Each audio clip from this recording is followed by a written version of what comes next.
साथियों नमस्कार।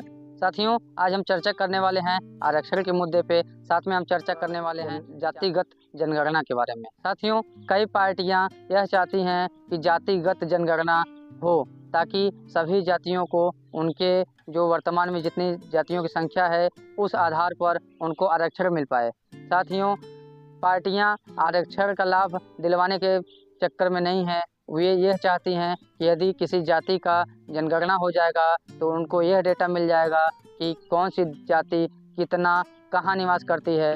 उस आधार पर वो अपने वोट बैंक की राजनीति करेंगे और सबसे कम समुदाय को कोई नहीं ध्यान देगा। यह आप लोग लिख कर ले लीजिए। सबसे कम समुदाय को कोई भी पार्टी ध्यान नहीं देगी। जैसे मान लीजिए कि यदि कोई भी पार्टी है और यदि यादव, मौर्य, पाल, कुणबी इत्यादि लोगों को मिलाकर उनका वोट बैंक तैयार हो जा रहा है तो वो ना बनवासी के पास जाएंगे, ना चमार के पास जाएंगे, ना मुसहर के पास जाएंगे, ना ऐसे किसी के पास नहीं जाएंगे। ऐसे छोटे समुदायों को अनदेखा किया जाएगा। इसलिए जातिगत जनगणना मेरे हिसाब से सही नहीं है।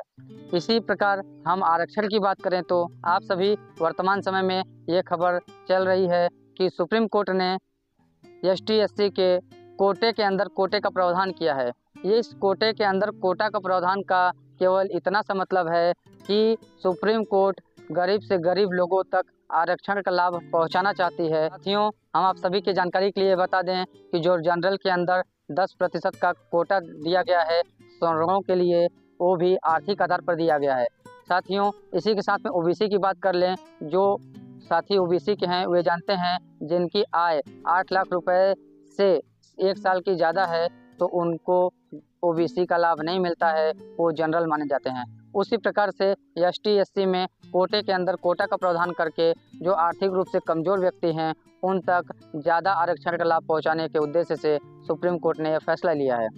साथियों आरक्षण का उद्देश्य क्या था और यह कब और क्यों लागू किया गया था?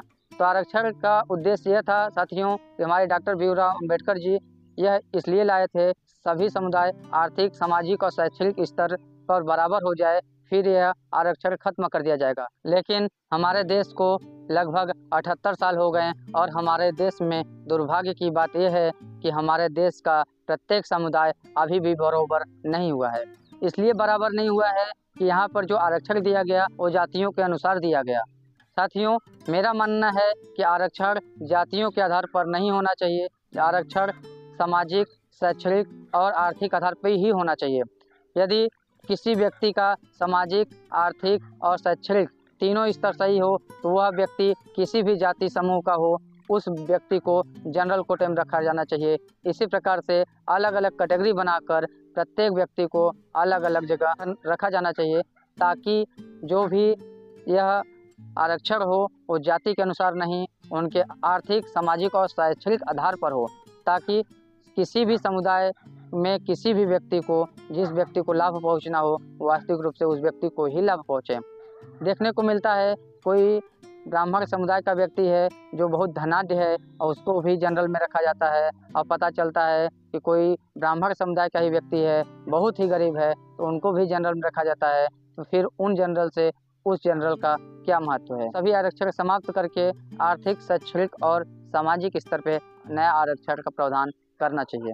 साथियों इस मुद्दे पे आप सभी क्या समझते हैं कमेंट सेक्शन में बताइएगा। वीडियो देखने के लिए धन्यवाद। तब तक के लिए नमस्कार।